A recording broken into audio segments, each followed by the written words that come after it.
Magandang araw sa inyong lahat at welcome sa aking channel. Angelica, ang tinaguriang Viva Max Queen, sumabak na sa taping ng FPG's Batang Quiapo. Viral ang litrato kung saan spotted ang Viva Max actress na kasama ng pamilya ng Batang Quiapo sa taping nito.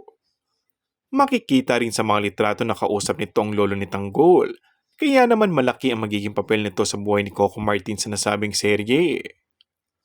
Maaalalang naging bahagi din ng sexy actress at Viva Max star sa hitful action series ng Black Rider ng Kapuso Network. Wala bang ideya kung anong role ang gagampanan nito? Samantala, isa pang malapit na ring mamaalap ay ang kinaiinisan ng lahat ng manonood, ang karakter na ginagampanan ni McCoy De Leon na si David. In fairness, matagal din si McCoy sa Batang Quiapo, kaya tiyak na mamisto ang pagpunta sa taping ng serye. Malaisipan din kung nagkaayos na ba sila ng partner niya in real life na si Elise Hoson. Pasabog nga magbubukas ang bagong taon para sa FPG's Batang Quiapo dahil sa isang teaser na inilabas ang ABS-CBN.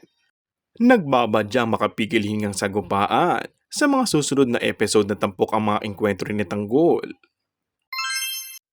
And that's all for our today's video. Kung bago ka lang sa aking channel ay mag-subscribe at pindutin na rin ang notification bell. Maraming salamat!